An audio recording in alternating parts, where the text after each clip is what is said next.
that you will find out as a result of meditation is that that is exactly what you do. You find yourself at one with, for lack of a better terminology, a supreme spirit, that is the unborn, the undying, and the uncreated. The XYZ, the he, she, it. And many Zenists have been frightened off of calling it anything whatsoever for precisely the reason that if they call it something, it immediately brings up in the mind a picture which is wrong. So they call it nothing. But you see, you can't call it nothing because that is much too negative. If you call something nothing, then where are you going as a result of meditation? If it isn't into some weird oblivion, a rather scary oblivion. But you're not going into any oblivion at all. That nothing is the fullest nothing I have ever met with. There's so much in there, it's incredible. But how do you explain it? So if you know what I am talking about when I call it the cosmic Buddha, and please don't get hurt by the terminology, I think you will be able to understand better what Dogen is talking about here. The most important question for all Buddhists is how to understand birth and death completely. So you come to meditate not because you're getting mad at the world and mad with your parents. You have come to meditate because there is something in you that is not completely happy with the way in which you personally are. Most people, if they analyze this with great care, discover that what is really wrong is that they are either scared of living or they're scared of dying. They don't like boiling it down to those two questions, but that is actually what it comes out as. How can I deal with my daily affairs? Maybe meditation will help me. How do I deal with the fact that I am getting older? After all, what is the meaning of life? All of these things, if you think about them carefully, boil down to how do I deal with life and how do I deal with death? And Dogen says quite clearly the most important question for all Buddhists is how to understand birth and death, how to understand the purpose of being alive, how to understand the purpose of dying. For dying is not a punishment, and birth is not a punishment. They are two simple positions in time, which I shall go into in much greater length later on. So, should you be able to find the Buddha within birth and death, i.e., should you be able to find the unborn, the undying, and the uncreated, then birth and death vanish. For you see, there is this thing that is beyond them, which is the real, true life. What we are living at the present moment is the dream. When you find this place, you know that what is going on here and now doesn't matter. And you know that what happens at death doesn't matter, because there is nothing that is born and there is nothing that can die. Therefore, since you cannot lose anything, and since you cannot gain anything, you lose all fear. And thus the person who has studied meditation properly can stay in this exquisite place, which is called the place of the Buddha, or the place of the cosmic Buddha. The place in which there is nothing that is born, nothing that dies, nothing that is created. The place of Supreme Spirit, place of God, whatever you like to call it. That is finding the Buddha within birth and death. That is what you really come to meditate to find. You do not come to meditate in order to be able to make more money, in order to feel better, in order to be able to put up with your husband or your wife or your kids or the boss. You come because you want to find the Buddha, which will then release you from the fears of life and the fears of death. So if you can understand that before you ever start to meditate, you know what it is you are trying to do. Too many people sit down and look at a wall and they haven't a clue what it is they're trying to do.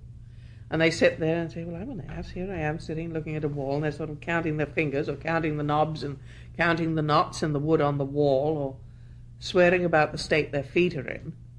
But the purpose they have come there for is, if you like, to be reunited with God. Now, in Christianity, you have the saying, many are called but few chosen. Buddhism has a different version of it. All are called but few answer. That means, this expresses a very true Buddhist sentiment.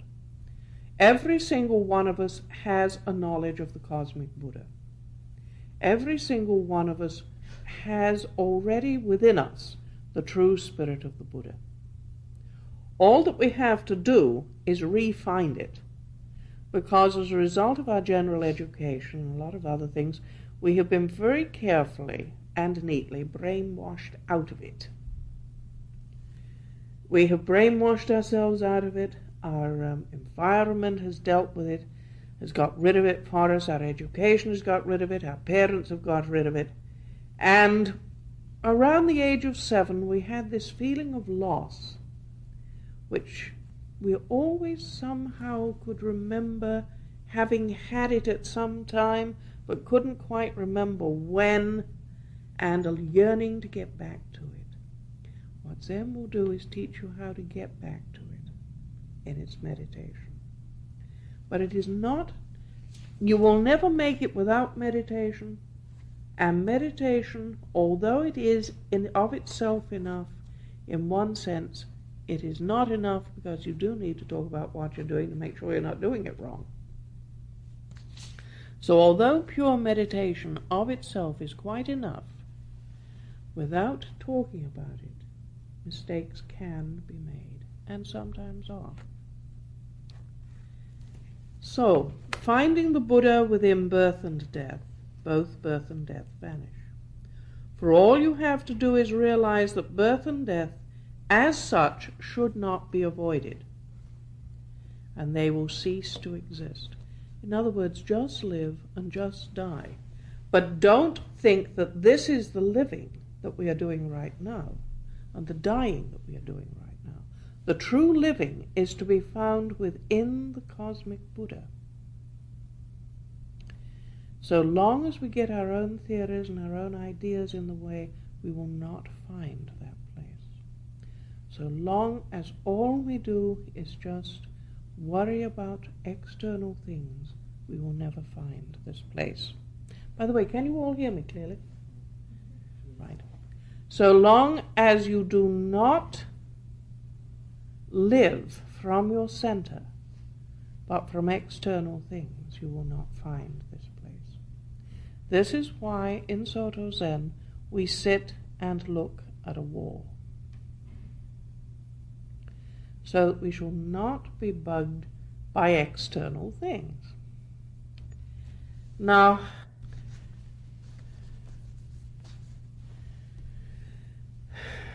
I'd like to go briefly into the actual physical way of doing meditation. First of all, you do not need to twist yourself up on the floor like a pretzel. There is no need for that. What you do need to do is to be sure that your back is straight. By straight, I mean it must have the shape of a properly aligned spine. I'm sure you've all seen charts of skeletons, pictures of skeletons, and the way in which a spine looks. Anybody not seen what a spine looks like? I'm sure everybody has. That is called a straight spine. It is the most unstraight thing I've ever seen, but it is called a straight spine in Zen, right? That is how your spine has to be. Normal. It mustn't be slouching. It mustn't be lying back. It has to be straight.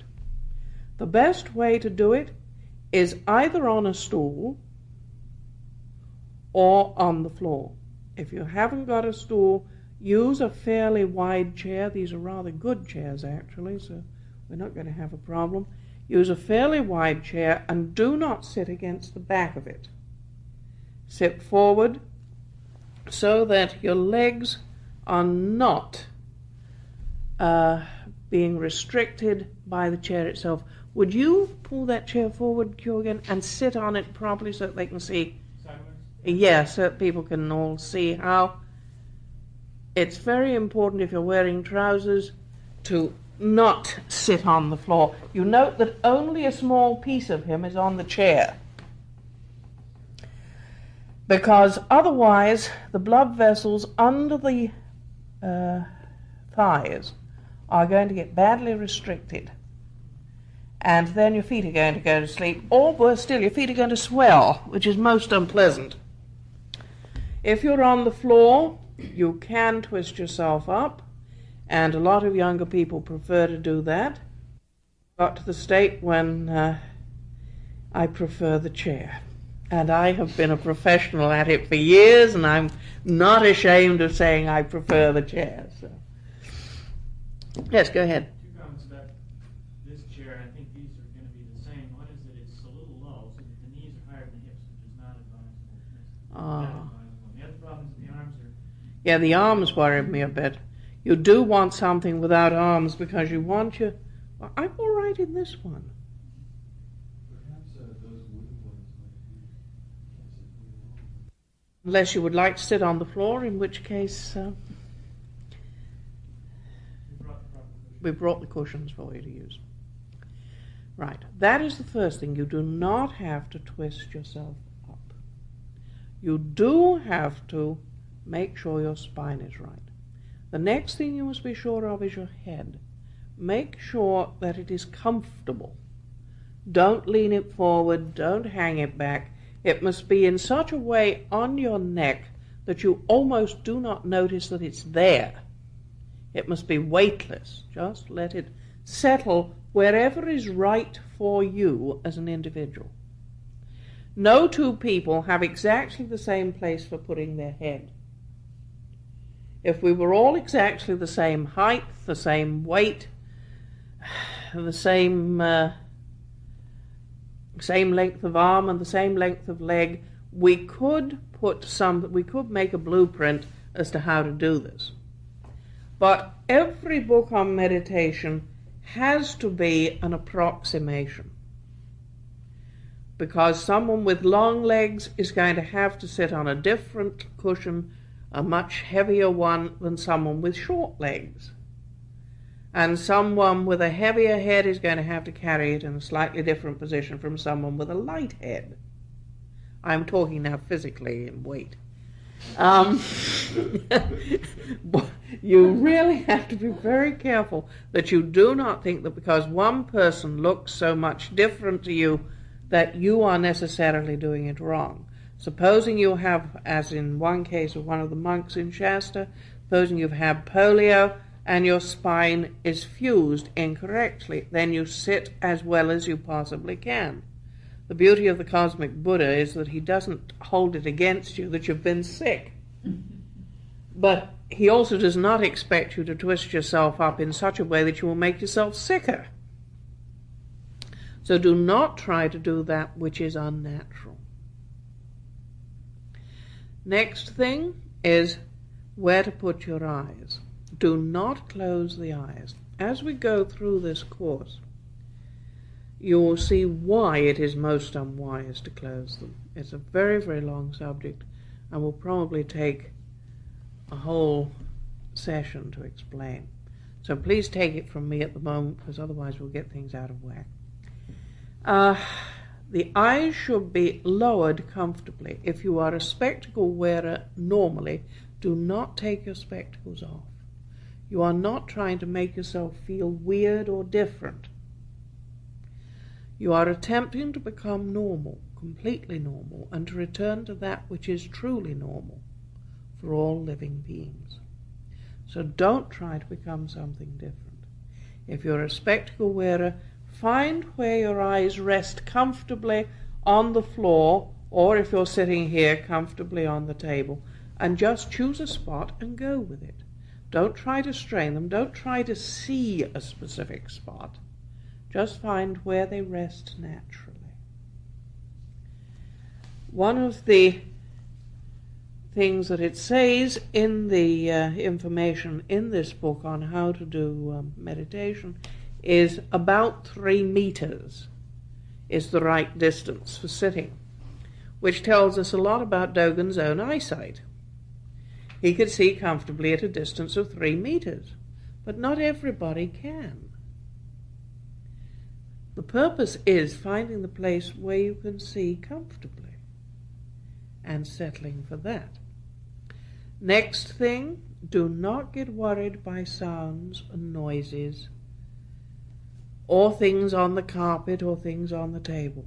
These things can only disturb your meditation if you allow them to disturb the meditation. For example, you can say, oh, there's a dog barking and it's a confounded nuisance. Or you can say, there's a dog barking. If you merely say there's a dog barking, it's not going to disturb you. You've merely noticed that there is a dog barking because your ears are not closed or plugged up. If you say it's a nuisance, you have already made a judgment on the dog and you've already stopped meditating because you're thinking about the dog. Do you understand what I'm saying? The difference between deliberate thought and natural thought? And this brings me to what is the most important point in meditation. Do not specially try to think, but don't try not to think. You are not trying to cut thinking off. You are merely trying to get beyond being worried by it. Of course thoughts are going to wander through your head. You're going to feel stray itches and you're going to have a sneeze occasionally and somebody's going to cough and somebody else is going to fidget slightly, finding the right place to sit. None of these things can disturb you unless you permit them to disturb you. If you permit them to, they'll do a marvelous job of it. Just don't worry about them. It's as if you're sitting beneath a bridge. Over the bridge goes a big freeway with things going in all directions, and you're sitting underneath the freeway, and there's all this racket going on, and you're just watching the beautiful river meandering by. Now you can climb up the bridge, onto the bridge if you're bored, and get either hijacked or thumb a lift in one of the thoughts that's going back and forth. You understand what I'm getting at? Or you can stay down, sitting quietly beside the river, and the thoughts will go back and forth on the road up above, but you will not be disturbed because you will be in this third place. You will be in this place where lives the cosmic Buddha. So, when you get beyond these two sides, so when you get beyond being bothered by the thoughts, you are already beginning to find that place wherein the cosmic Buddha dwells. Now, people say you should count your breaths, or you should do this, or you should do that. Counting breaths is useful if you can't stop your brain from being noisy. If you do not have a noisy brain, counting breaths makes the brain noisy, and that is just what you do not want to happen. So don't cause yourself a problem when you haven't got one. It would be the same as a phrenologist who couldn't find a bump to read, so took a hammer to the man's head and produced one in order to be able to read it. There's a complete waste of time. Don't do it. If your mind is not a busy mind, don't worry with whether you should count breaths or not. Just sit still. If it gets noisy, then have a word with me or one of the monks who's going to be helping to put you, to make sure you can sit correctly. If that happens, then have a word with us and we'll explain what to do. But there is no point in doing something if you haven't got it as a problem. Right. How to breathe correctly.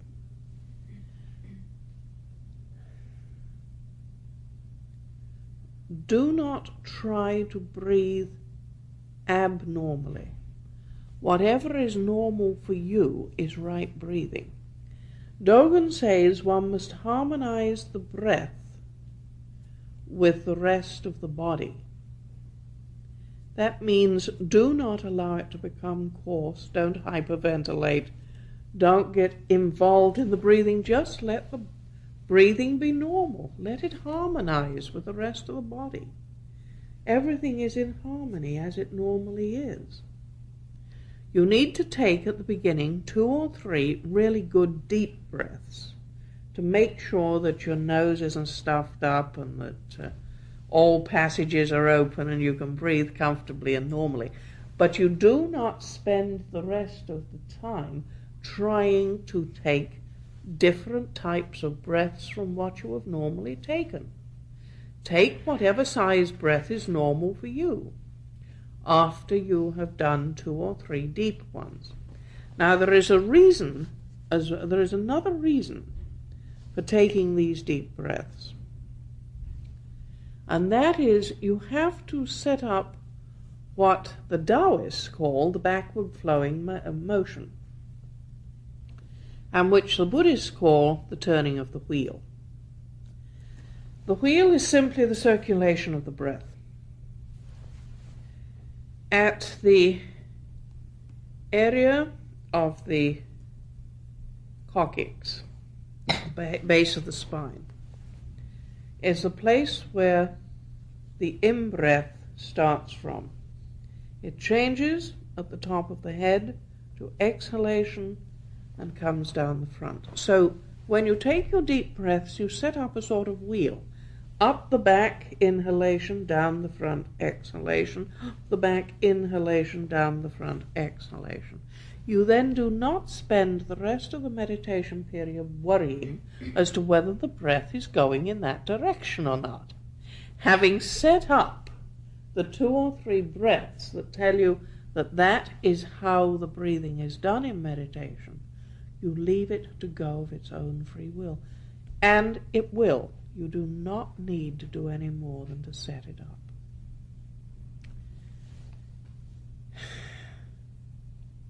Within this area of the back, about the area of the kidneys, is the seat of the will.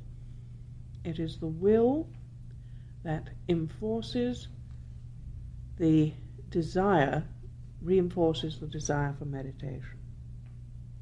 If you feel despair, it is that area which causes you to slump.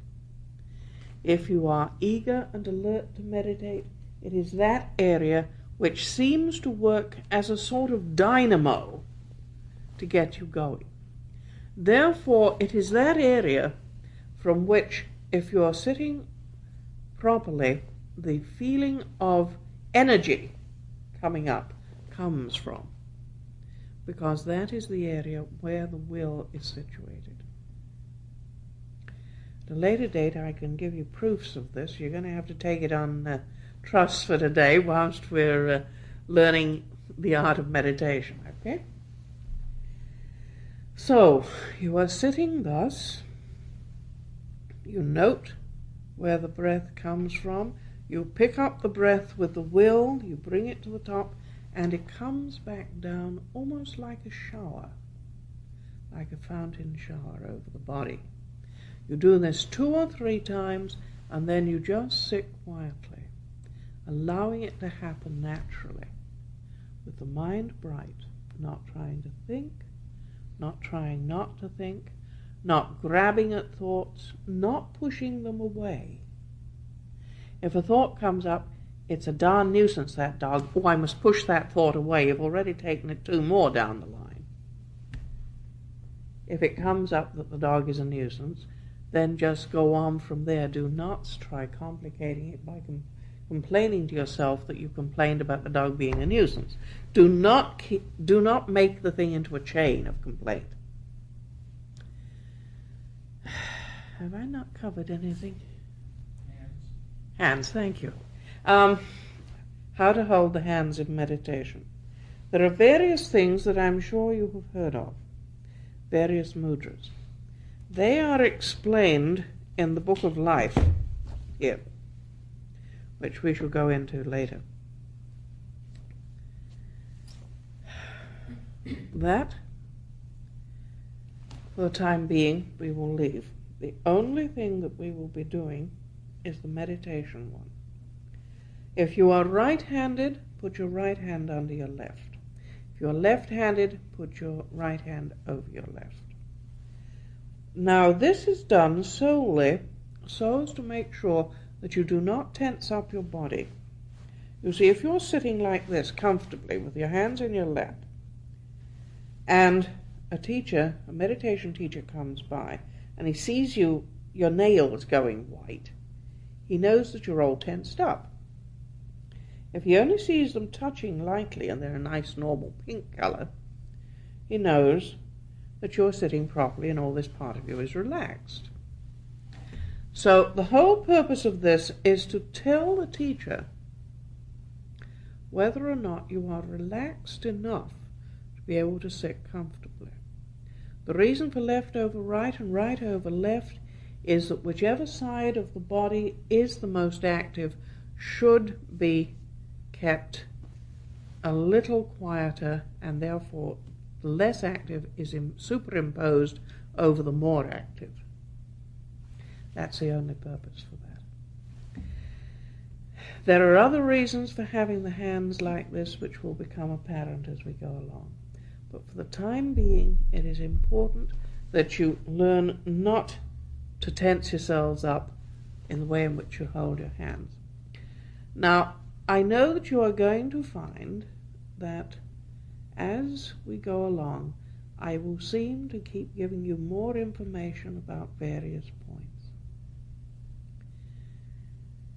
This is not something that you can give in one lecture.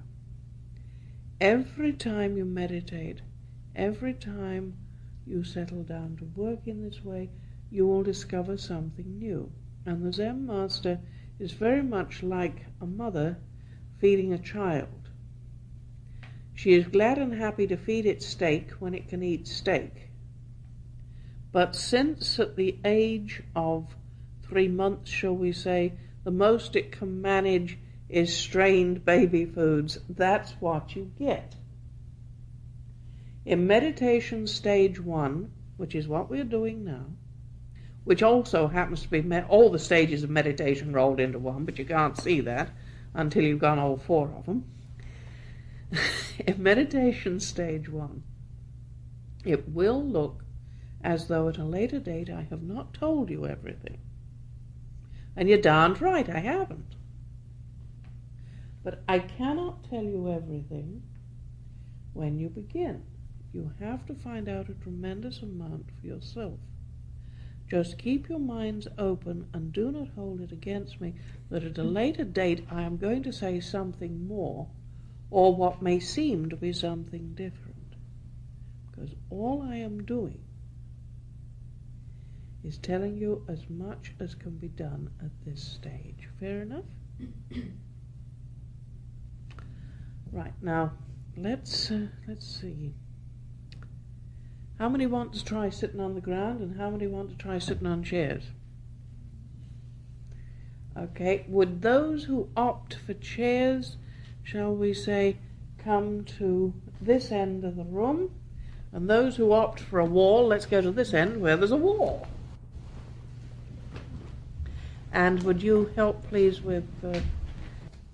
What I recommend people to do is, if they can sit for 10 minutes comfortably, push themselves to 11 or 12 minutes, just so that they discipline themselves a little.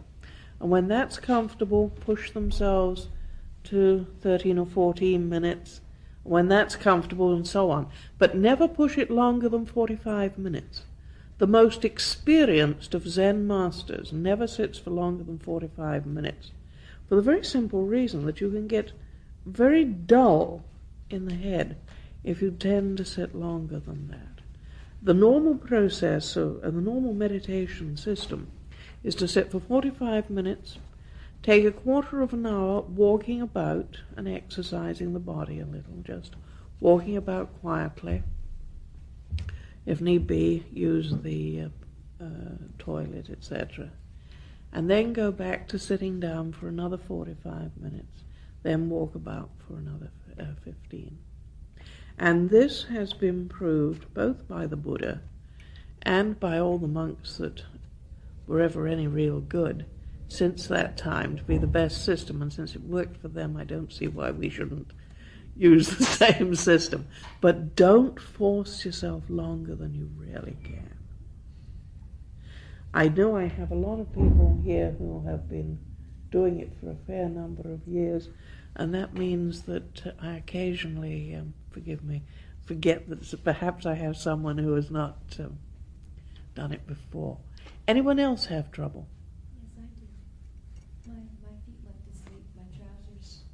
Ah, yes. Tight. Either, if you could next time bring either a pair of very, very baggy ones, sort of like culotte type, or else wear a very loose skirt. Doesn't really matter which, but you do have to be sure that they are loose. Yeah. Otherwise, you just restrict the circulation. I had to change position. Yeah. Don't feel worried about changing position in the middle of meditation. I actually tell people, if they're in the middle of a session in which we are sitting for 45 minutes and this is their first time and they're really not used to it, don't feel guilty about moving your feet. And if you really can't stand it, don't feel guilty about getting up and walking out for a few minutes. Because you're not attempting to do an endurance test. You are not doing something like, look how brave I am. I can sit here for days and days and then can't walk. That's not the purpose of it. The purpose of it is to find the cosmic Buddha, to find this wonderfully peaceful, beautifully alive state. And if your feet are half dead and you're worrying about them, you're not going to do that. You're going to be swearing about meditation. Do not get it to the state when you can't stand the thought of meditating. I have seen people driven to that, and it's very, very sad. Really sincere people who have been literally driven by a teacher to hating meditation or dreading the hour of it because they got to sit for a specific length of time and could not move. Which brings me to another important point when you're practicing at home, and that is, don't get yourselves feeling guilty if you miss a meditation period. Guilt is the worst and most dangerous state you can get into when you're studying. If you miss a time, and since you're all out in the world at work, you are going to miss a meditation sometime or other.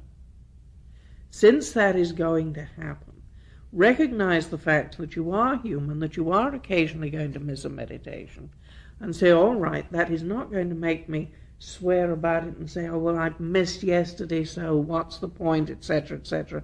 Or worse still, I have known people say, well, I missed yesterday, so what's the point of doing it today? And then they miss 2 days, and so it goes on. Don't do that. If you miss one, right, you missed it. Carry straight on as if you hadn't. And just go to the next one. And you can always put your mind into a sort of meditative state. I have warned people many times to do this.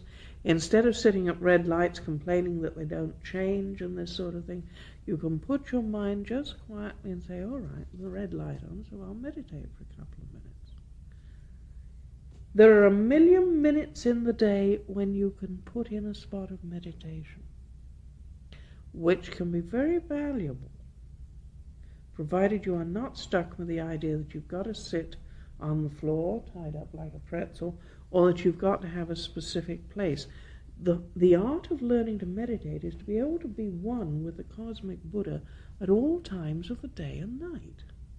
And that includes when you're out on the freeway, and when you're at home, and when you're at work. It's to find this place where you are completely at peace with yourself and the rest of the world. To find the place where the opposites don't exist. Therefore, you have to be able to find it at all times and in all places. So why not start with all places at all times? You're always getting 2 or 3 minutes during the day when you can spend just being still, just being quiet. Among many other advantages that meditation gives you, But you should understand that these are bonuses. They are not the purpose for which you meditate. Is that meditation does very definitely lessen the possibility of high blood pressure. And in this day and age, high blood pressure is a very likely thing to get. But that is only a bonus. The purpose you are doing it for is to re-find the cosmic Buddha.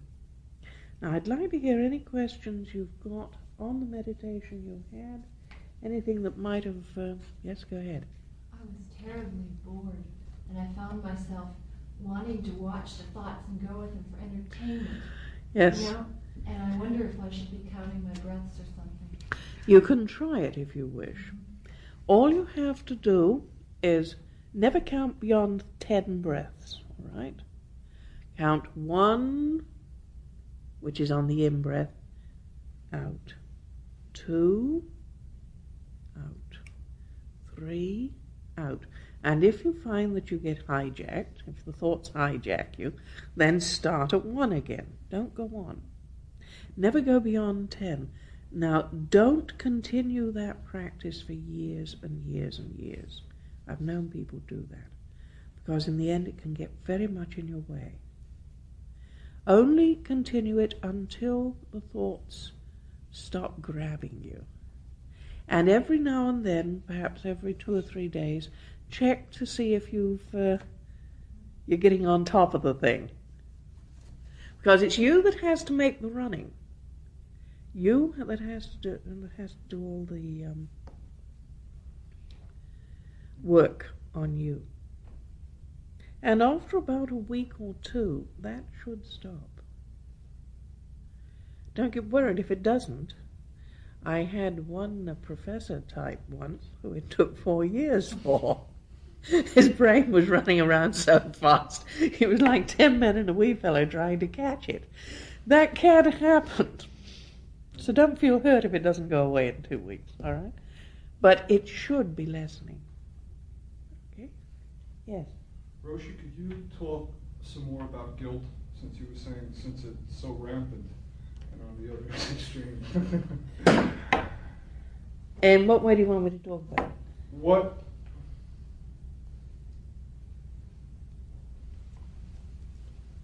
I think you were saying how useless it is and what it does to us, what it does to the meditation.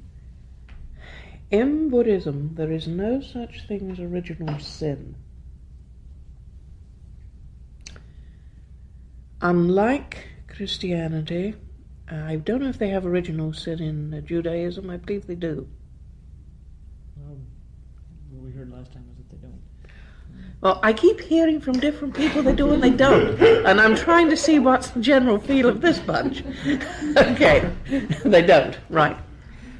Well, most of us have come out of Christianity, or those of us who have come out of Christianity, have been given the doctrine of original sin. Now, there is no first parent who sinned in such a way that we have picked up that sin. Buddhism believes in rebirth, which is quite different from the Christian idea. We are born, as we are, with what we have collected up in past lives of karma. Now, on Thursday, I shall be going into karma with great detail.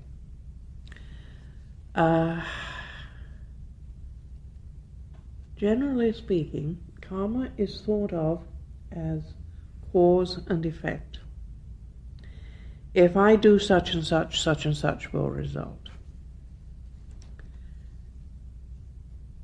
Karma is actually that stuff which causes us to be born on this particular plane.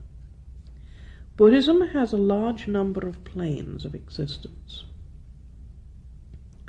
This particular plane on which we are born, as humans or animals and the like,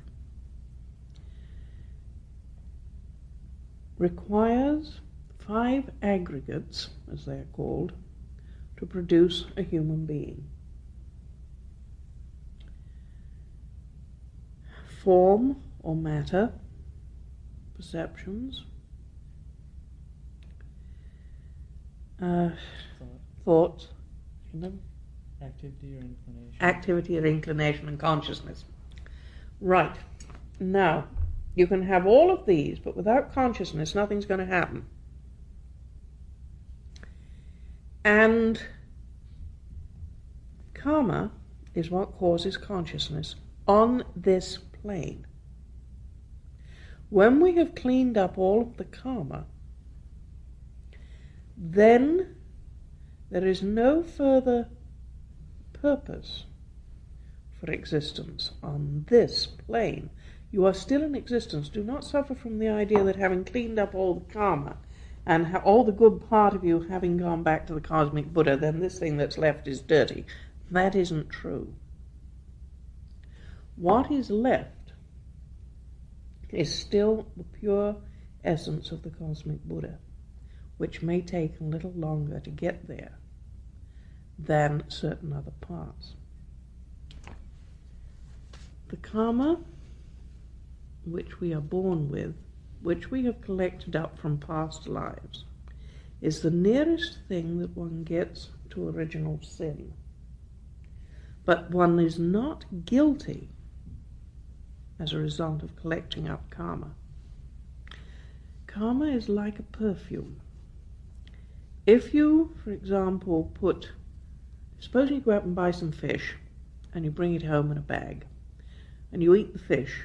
At a later date, the bag may smell of fish. Therefore, everybody knows that you have fish in this bag, but there is now no fish. Right. So karma is like a perfume. You are perfumed with what you were,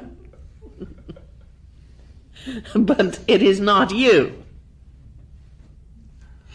Therefore, you carry around your bag of stinking fish until you do something about it. But it is not something you have to be guilty about. It is something like washing out the bag. May I make a comment on this? It's Yeah, go ahead. On a sort of daily basis, and bring it down to when you're sitting and you make a mistake, or you find your mind has wandered, and why there's no guilt attached. It's a little bit like if you're driving from here to San Francisco and you get on the freeway going the wrong way by accident. Well, you've made a mistake, and you don't feel guilty about that. You get off and you get back on and you go the right way. And you don't swear about it either. Right.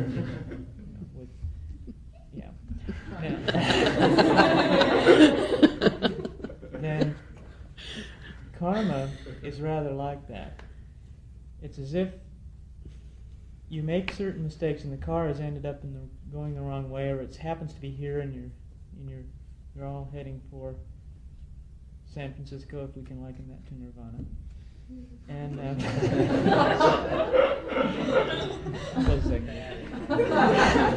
Go on. So where you find yourself at this particular moment is the karma up to this time. So you just keep trying, you keep turning and heading towards San Francisco. Now, if the idea of karma being transferred from life to life is rather like when someone dies. Well, here's this car that's sitting here on the street, and someone else gets in and starts driving it. It's a different person, and he has no more guilt than the last person who made a wrong turn, but it's his duty to get the car to San Francisco. And it works rather like that. And so your karma from day to day is no different from the karma from life to life. Here you are. This is where we are. There's no use arguing about it. Let's go to San Francisco. Don't sit and worry about who was driving previously. Yeah. Art itself doesn't matter. What matters is who's driving. Doesn't matter what the car is. Does that help you at all? It sort of points to the fact that it slows down. I mean, it was like a distraction. Guilt is a Yeah. real distraction. Just It's a slowing down. You see, you slow can't be blamed for the fact that the bag you happen to be carrying stinks of fish. You can be blamed if you don't wash it.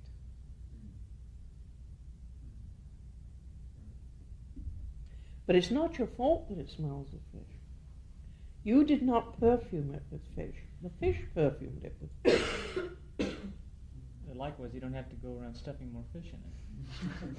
Well, Go ahead. does the person put the fish in the bag in the beginning to begin with? If he's carrying round a bag that he's got from somebody else that stinks of fish, he didn't put the fish in it. But if he puts more fish in, then he's responsible for the fact that it stinks of fish. That's like saying, oh, I have a fish bag, so therefore I must put fish in it. You have to accept the fish. Yes. That's all. You see, people feel they've picked up this stuff, oh, I've inherited this from somewhere. But there's no guilt attached to the inheriting of it. That's the important point. The guilt is feeling that it's your responsibility. I did not do what Eve did. But the Christians say, well, because Eve did it, it's your doing. No, it isn't, says Buddhism. Can I make this, Yeah. bring this, there's a further step in Buddhism which must be understood, if this is to be understood clearly, which is that you, today, in this moment, do no more than inherit the karma of yesterday, or the previous moment. And in that sense, you are a pure new being right now who has inherited the karma of the being that was yesterday. So in one sense, you are no more the you that was yesterday than you are the person 100 years ago that set karma in motion. Yep. And that's why there is no guilt. Just cause and effect. Each moment is new. But you still have the klesa. It's interesting that the word in Buddhism for it is klesa, which literally means perfume or smell. The smell of the previous being, the smell of the past. It's a very good description of it. Is it possible to be so afraid of making bad karma that one just doesn't move in any direction at all? Or very little? Or doesn't take risks? Or Well, you're making karma either way. You see, if you won't take risks when you should take risks, then you've made karma by not taking risks. You really can't escape the thing. Somebody was saying to me the other day, how did Buddhists feel about going to war? And were they pacifists and the like? And I said, well, look, the Buddhist point on this is simply, if the government calls you up and you go, you must accept the karma of killing, because you are breaking the precepts and you are killing others. If the government calls you up and you refuse to go, then you must accept the karma of refusing to go. Either way, there is going to be cause and effect. And there is not going to be a middleman who is going to say, you should do this or you should do not. You should do it or you should not do it. There is simply going to be, if you go, yes, you will break a precept and must accept the karma of that. If you do not go, then yes, you are breaking the law, and you may also be breaking a precept. Supposing you have got, shall we say, another Hitler kicking around, and you don't go to war and stop him, how many more people are going to die because you didn't do anything? And then you've got the thing complicated that way. In other words, Buddhism will not take away your responsibility. It will not give you a savior to say, well, I'll take all the consequences on me. It's going to say, oh no, the buck stops with you. so you just try to do the best you can? You do the very, very best you can at all times, and very responsibly. You cannot just do things on the spur of the moment without taking very great care as to what you are doing, because you are going to be held absolutely responsible for what you do. It's a hard road, but in the end it's the only adult one that I really know of. It's not a religion for spiritual children. It's a religion for spiritual adults. Quite different thing from having someone to take the responsibility for you. Anything more on meditation while we're at this particular one? Yes. I knew we're getting into next week. I learned a form of meditation where you close your eyes and use mantra. Yeah. So Mhm. And I've done it long enough that I can't sit still without the mantra. Oh, don't I worry feel about the that. steps. Don't worry about that. It'll go eventually if you keep at it. It'll Also, stop. my eyes, both the hour of the day and habit, I think. Yes, it's just habit, and that'll go. If you worry about it, it will get more set. If you don't worry about it, it'll eventually go away. It's one of these peculiar things that if you sort of try and push it away, it grabs you. Haven't you ever noticed that when you don't want a cat on your lap, it'll insist on coming and rubbing itself against you? It works just like that. The last thing is that my back hurt quite a bit, which it does off and on during the day. But this hurt quite a lot, and I know that it's not supposed to. Well, Maybe I should just go see the kid. well, this may be the cure for your back. That's something else that come up. One thing that happens at the process of sitting itself is, well, it's actually a yoga exercise that can help stretch the back, it stretches the legs. Many things can improve just from doing it. And as you'll go along, as we go along, you'll discover that body and mind, or body and spirit, whichever way you like to look at it, are so interwoven that perhaps just doing the meditation is bringing up something that needs to be attended to, and which can be attended to in meditation, which is another side of the thing. A lot of aches and pains that we have, meditation will bring up and make almost excruciating, because it wants us to look at them very clearly. You see, when you sit your body properly, when you get the spine right and all the other parts of it correct, you are virtually opening up all the little nerves and orifices and everything for it to work normally and correctly.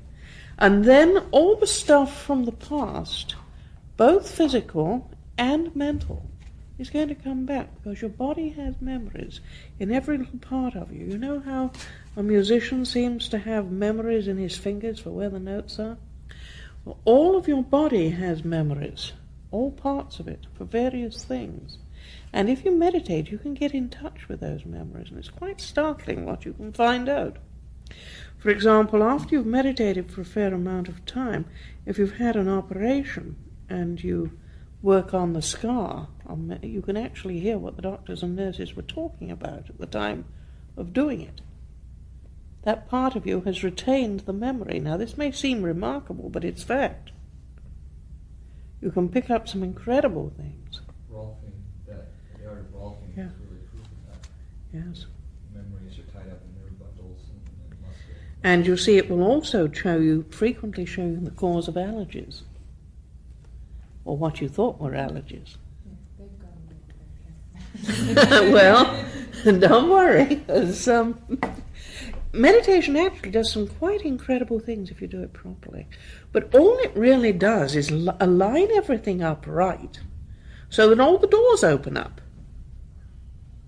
They're all there anyway. All you're doing is just opening it all up and listening and discussing with all the pieces of it. And you realize how closely the spirit is involved in every single pore of the body. It's not just in here.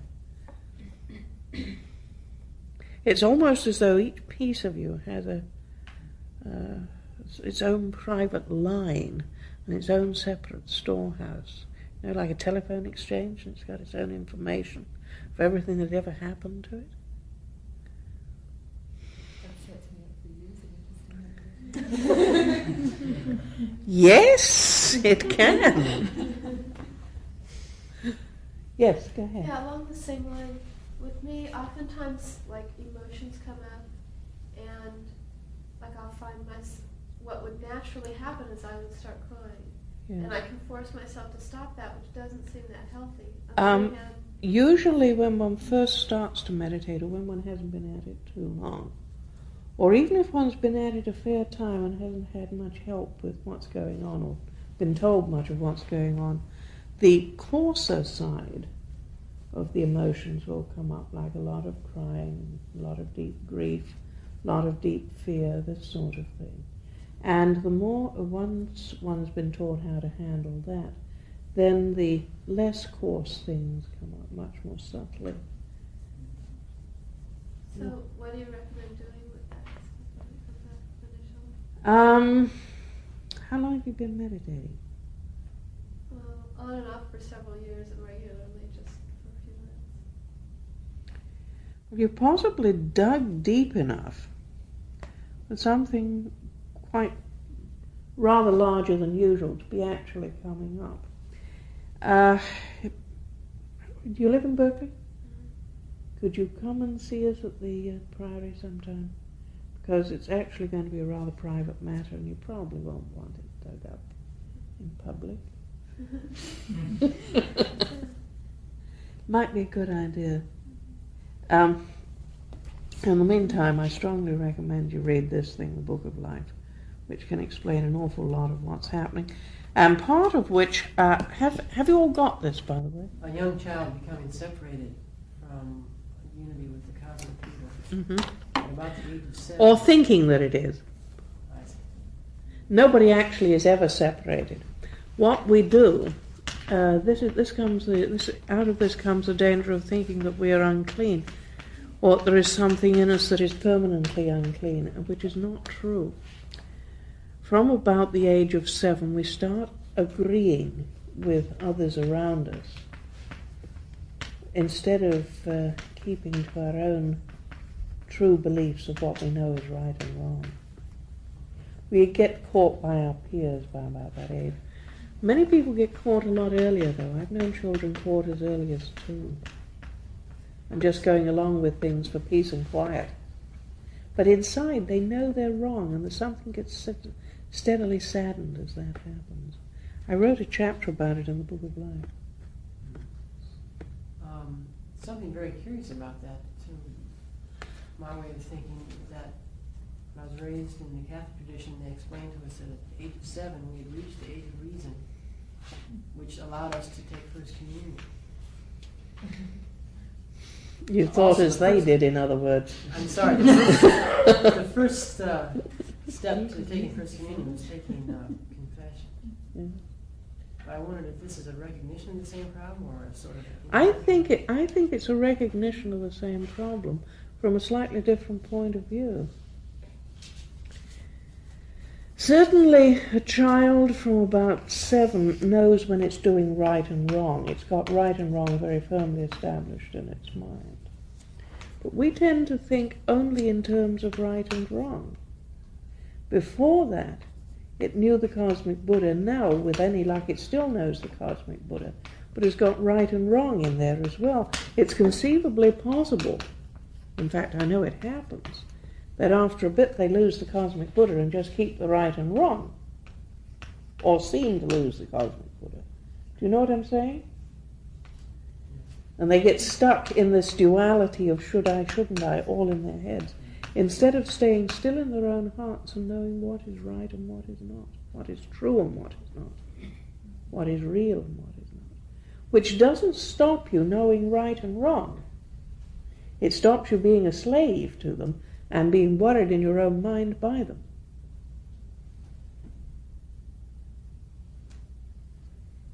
Okay?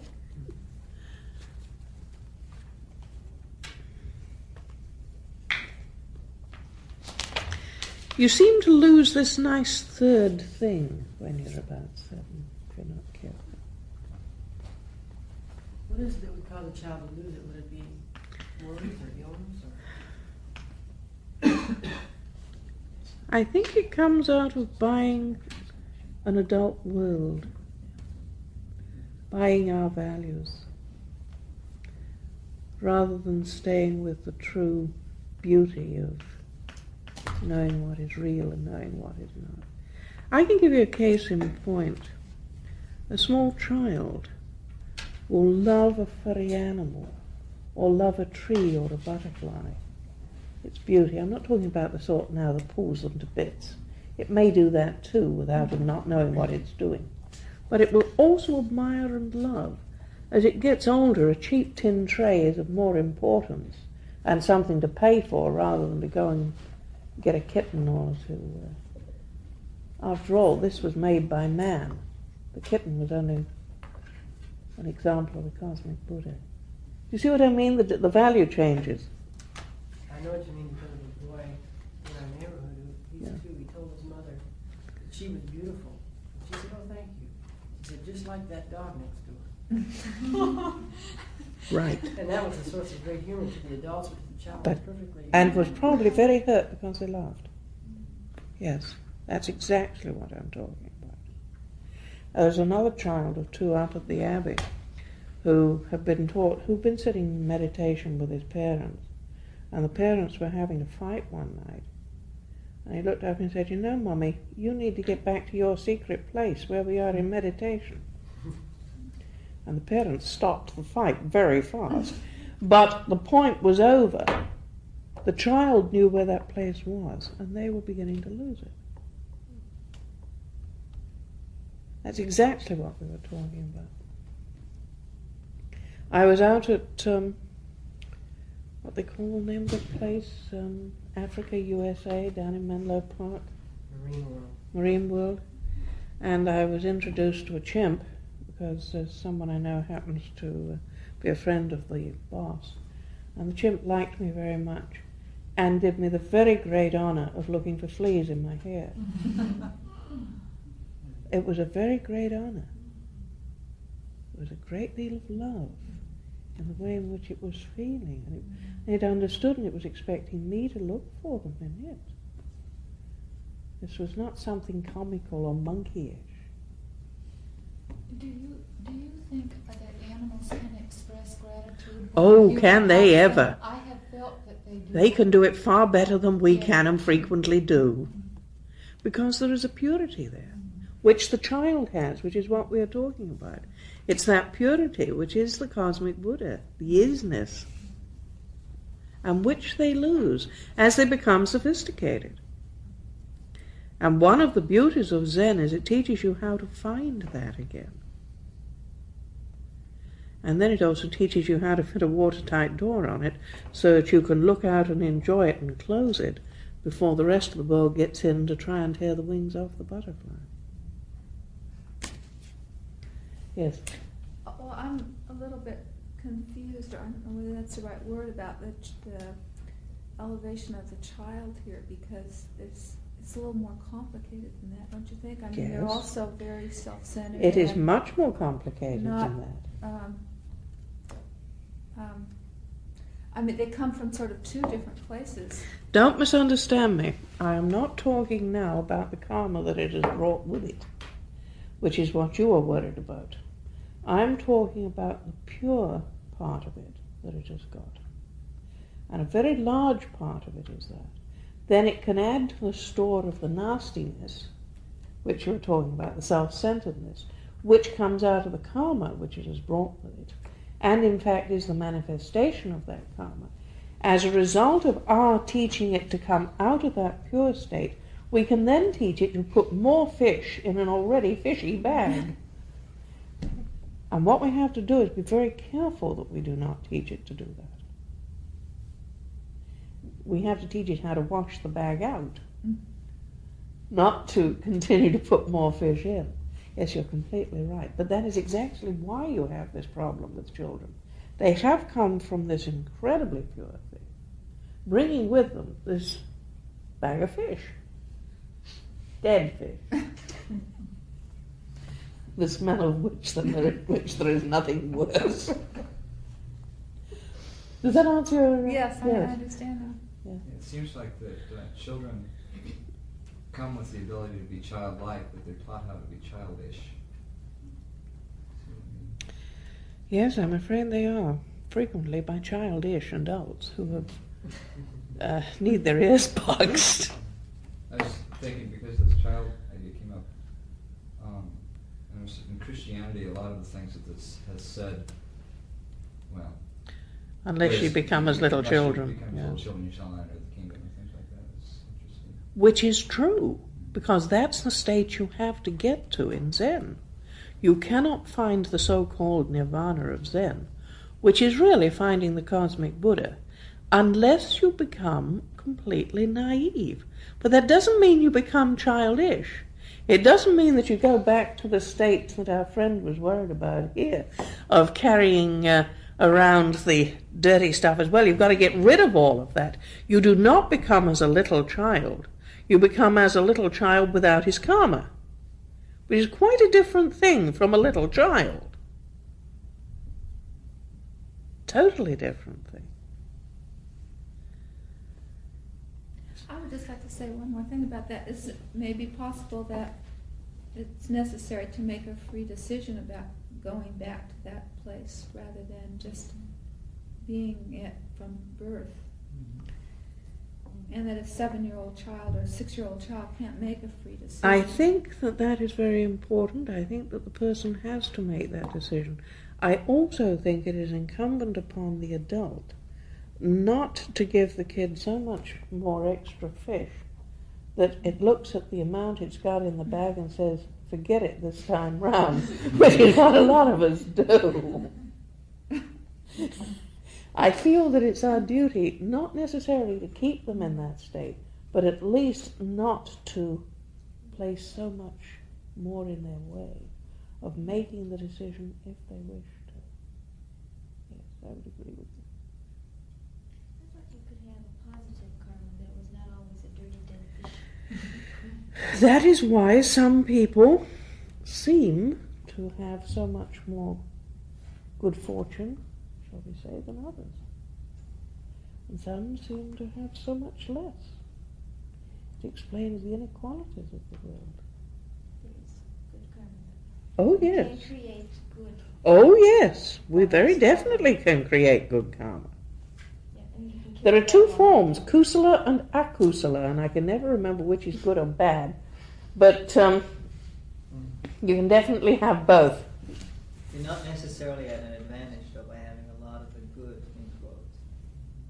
What did you say? You're not necessarily at an advantage by having a lot of the good, in quotes, karma. Because when you meditate, you work with what you've got. And whether You haven't say got anything something else to lousy work or not, with.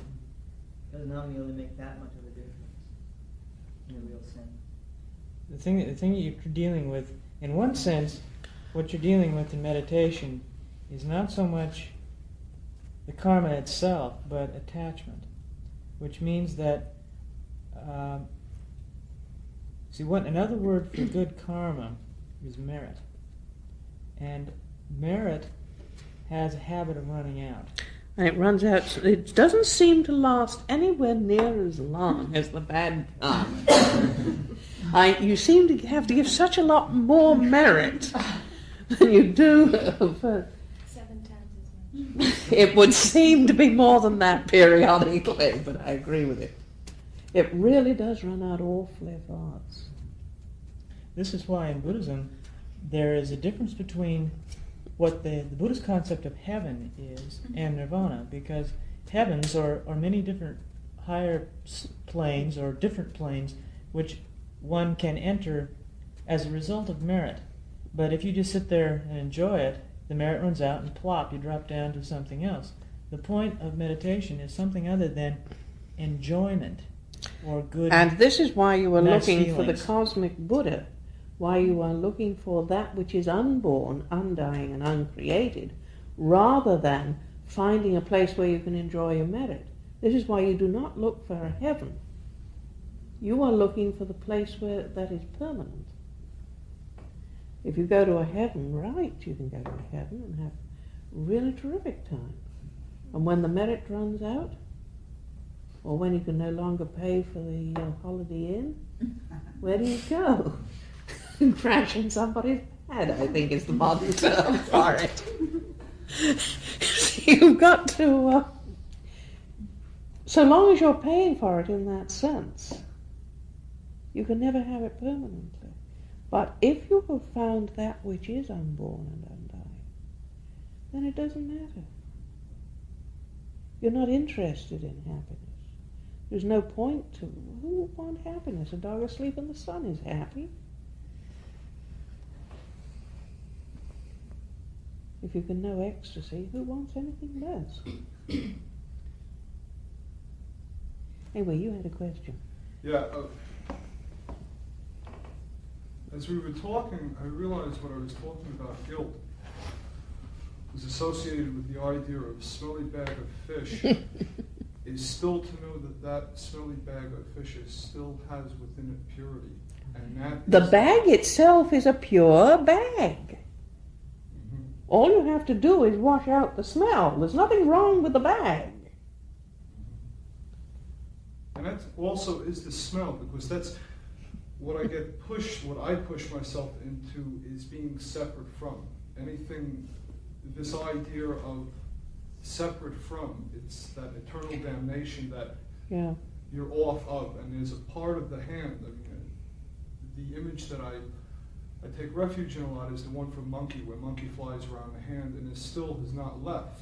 He can never leave the cosmic Buddha, not even when he piddles on the cosmic Buddha's third finger and says, look at me, look what I can do. I just found the pillars of the universe and I just piddled on one. And the Buddha closes his hand on him and says, yeah, you just never left my hand, did you? And there's Monkey watching the piddle run down the cosmic Buddha's hand. That must have scared the living daylights out of him. But it's that idea of not being outside of the hand, no matter what state. No. And it's not to go along with it, but still that separateness. We do have a problem in our way of life here in America, in that if something gets stained or dirty or is used, we think we should throw it away and get a new one. This one's had it. It's not. It's a habit of mine that I've tried to keep the monks out of in Shasta.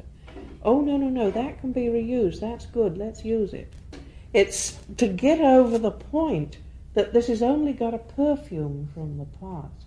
It does not damage the thing intrinsically. It's a very important point, that. And also, there's something about the the smell itself, or the say the fish, the dead fish, which is that it's like it needs to be cleaned, it needs to be purified, but it's not something that is inherently separate from the Buddha in one sense. It's like hate itself. What is hate? It's love standing on its head. You turn it around, and that is to purify it or to clean it. Because, when you make it something... It is also another version of turning the wheel. Right. Just as inhalation becomes exhalation, the turning of the wheel turns hate into love. The conversion of anger into compassion. And you have to find out what they all turn into. You do not get rid of anything. You wash it sufficiently to find out what its real potential is. You see, a person comes to me and says, I'm angry. What can I do about it? My job is then to teach him that anger is the other side of compassion, and teach him how to get to compassion. I found that out years and years ago when I was teaching in a school in England. I've told this story many times, but it still comes in handy for this purpose. I'd come to the conclusion that if you shouted at somebody, then maybe they'd pay attention and do fine. Except that somebody who's both scared and stupid does a lot worse than somebody who's just plain stupid. So what I had to do was turn me around and have compassion. Instead of getting mad at the child for being dumb, I had to look at it and say, right, well, this child is not as bright as it could be. Now, that is not her fault. In other words, I had to have compassion for me so that I could have compassion for her. You had to turn the whole thing over. Now all I had to work with was anger in me. I didn't throw the anger out. What can I do with what I've got is the answer. How did you convert it? I couldn't stand the fright in the child's eyes. I got to do something. That poor child was going to be stuck with me till it was 14 at least by law. And if she could put up with it, I sure couldn't. It was that simple. In other words, I could not stand the way I was because of the effect it was having on somebody else. And that's really why we come to Zen. Really why you go to any church whatsoever, because you cannot stand the way you are. And you want to do something about it. And it can teach you how. Go ahead. Just an extension of that. Say you have a feeling, an attitude towards a person that you really do not want to have. But make Then no you've headway got to with it. start taking a really good, deep look at it. And meditation will help you to. The real tragedy is that most of it, what's going to come up, you're not going to like at all. Because you're going to see a side of you that you never knew existed. I never knew that I had a bad-tempered side until I was trying to get music through this kid's noddle. Of course, Mother Nature had not endowed her with being a musician.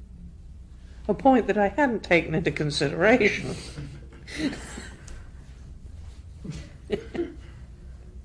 I was young, but that's not an excuse. Yes, I was young, but I was inexperienced because I was young. You can't say I was young so it's an excuse for getting mad. You can say I was young, so I am inexperienced, therefore I must gain experience, which is a totally different way of dealing with it. Anybody else got anything? It's anger, when anger comes out like energy, like pure energy. You know, it seems like it's. I recently had this experience. It felt like it was a clean kind of. You know, it wasn't like screaming and yelling in a big drama. It was like a. You know, it seemed like. Seemed really fine. It seemed really powerful. I was really glad to express that anger that way. You know, I don't feel bad about it. Is there? Did it do any harm to anyone? It didn't change anything. No. You see, enlightened action, what you're actually talking about now, is what is enlightened action. Is it possible to be angry or is it not? And is it good to be angry or is it not?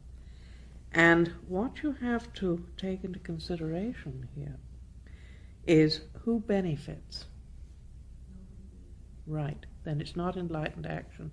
Then however good it made you feel, it didn't do a real good job.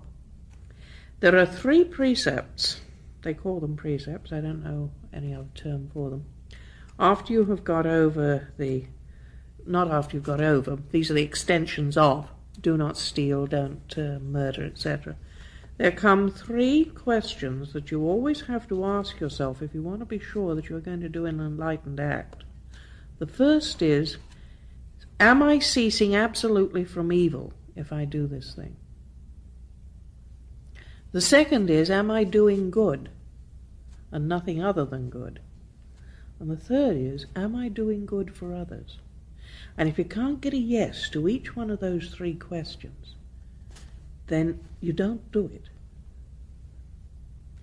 You know, you've heard the old saying of count 5 before you lose your temper or before you slug somebody. This is the Buddhist equivalent of that.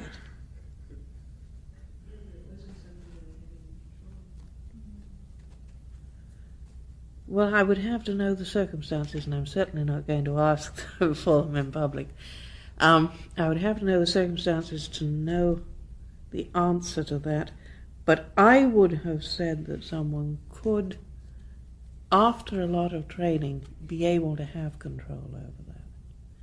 I didn't have control over it when I first lost my temper with this child that I spoke of, but I later did. And if I were to do it now, I would be thoroughly ashamed of myself. In fact, I wouldn't be fit to be a priest. But did I have the control over it then? The answer was no, because I didn't know how to do it any other way. Perhaps the answer to you, perhaps what you are saying is you had something happen over which at the time you didn't think you had any control, but maybe 5, 10 years from now you will look back on as I looked back on this. Do you think that's possible? Yeah. You have to look at it from a point of view you are going to progress. Could you describe the mind of a master meditator, what it would be like during meditation, that mind?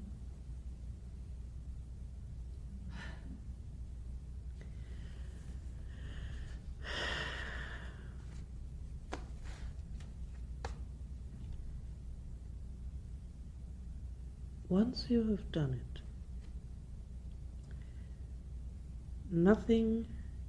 once you have done it really, the whole way, nothing ever that the world regards as satisfactory can be satisfactory to you other than that.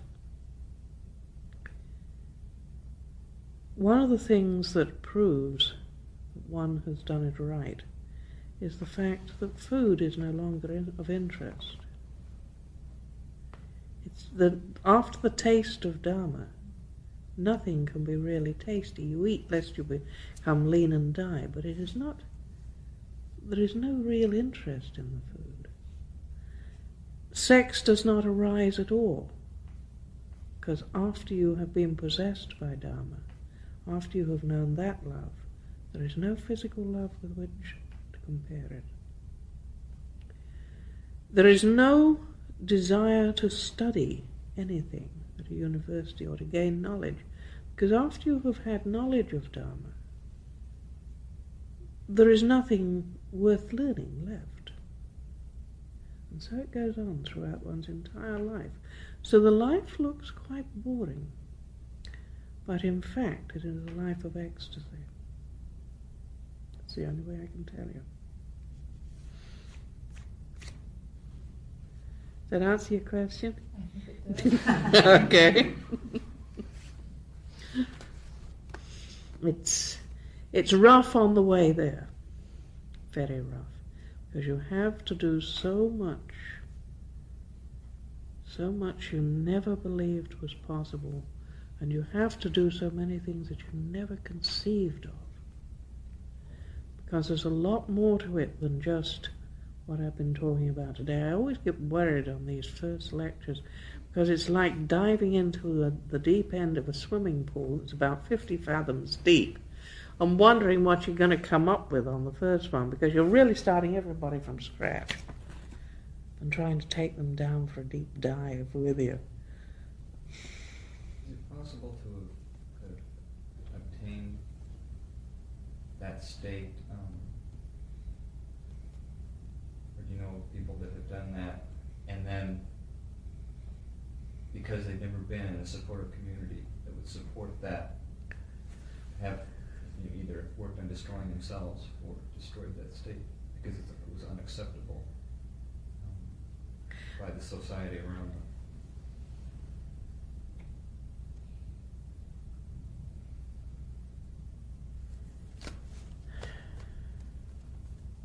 I can't say that I've met one, all right?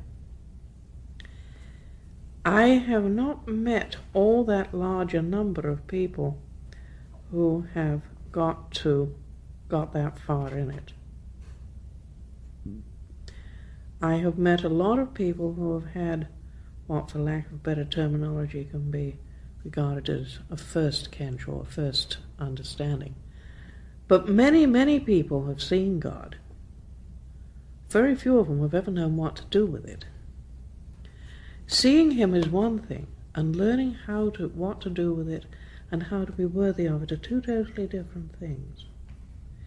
In many respects, when somebody has had a first Kensho, which is what a lot of Zen organizations regard as necessary for being qualified as a Roshi, is really a very unwise thing, because it's what he does after it that decides whether he or she is going to continue and to get to the state of what is called the third Kensho, when you live, eat, drink, taste Dharma itself.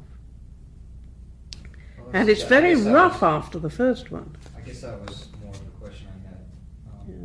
There's stages, I realize. Yes. Just some people that I have known, person I have known, let's put it this way, seem to have attained an understanding. Let's say, okay, and was. I have had people have first Kenshos, and they have seemed to have an understanding, and I have known them go wrong. I have never known someone get to a really good second or third, and have them go wrong. There's no way they could go wrong on a third. Just no way. You know the old story of the higher up the ladder, or the harder, the more you hurt yourself when you fall down it. Believe me, when you're that high up, you do not cling on. You're not going to let go under any circumstances. The difference would be you will plunge into the deepest hell in a very real sense, without ever going anywhere other than here.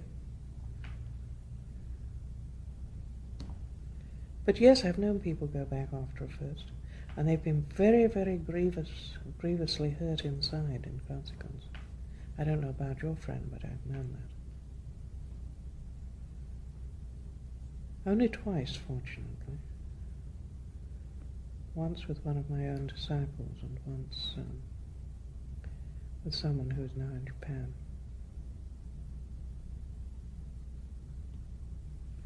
Anybody else? Well, I don't know. It seems like I have a feeling that there's sort of a risk involved. You said that you can't go back. And if your life is really rich and you're enjoying being really human and the good and bad of it and all of that, why would you want to take that risk of changing so much that... I should have brought Prakar Mun with me on that. Let's scare you into doing it, shall we? By all means, enjoy it all you wish. Supposing next time round you are not in the position you are in now. Because the merit does run out. You have to put so much into the bank if you would withdraw money. Now, if you are living on the merit now and you don't put anything in, eventually the merit will run out. Well, how about waiting till the very end of your life? Which is when? And then doing a mystic cleanup. Can I tell you a story? My fantasy is 85 or something. It could be in 50 years, or that could be in 5 minutes. Right. Can I tell you a story? There's a school of Buddhism which says that all you have to do to be born in the Western paradise is to repeat the name of the Amida Buddha. And someone asked a teacher, well, how soon before I die should I begin repeating the name? And he said 24 hours. And then he said, how do I know when I die? He says, you don't. So you better start right now. Better get moving. You better get waving. I can remember someone who shall be nameless, who got married, and who was thinking, well, now, I want to live the life of a householder. But you see, I also want the advantages of being a monk who is not married. Now, I worked it out that I could have my wife and children, and then 3 or 4 years before I die, I can come along and live a full life as a monk. So I said, great. When are you going to die? Well, I said, I won't be from about 60 or 70. I said, with the way you drive a car, it's going to be remarkable if you make it back home. And he thought about this. Could be right. He still hasn't done anything. But to sit there calculating what the chances were, he then proceeded, as a mathematician, he proceeded to work out what the percentages would be of what was the likelihood of his being the one that would die on the freeway. Would have been easier if you just started. You can't play that sort of game with the cosmic Buddha. It doesn't work. You've got no proofs of anything. I could go outside this building and I could be knocked down. I could go home and somebody could set light to the priory. Somebody did a few weeks ago. You have no proof of anything. This is what Dogen is talking about here. Nobody knows how long he's got to live. He'd have a heart attack tonight. That doesn't mean to say you've got to give up enjoying the merit you've got. It does mean put a little more in the bank just to keep some in there. Go ahead. I want to bring it back to enlightened action. Yes. And, the three things: to cease absolutely from evil, and am I doing good? I always had an idea somehow that the cosmic Buddha, as you term it, was like somewhere between. Here's good and here's evil. It's between, but this would seem to imply that it's somewhere beyond good. It's beyond good and evil. It's right beyond good and evil. But it's of the way of good. It is of the way of good. Oh no, that it's beyond good. Because without fail, evil is vanquished and good prevails. That is one of the 5 laws of the universe that I shall be talking about next week.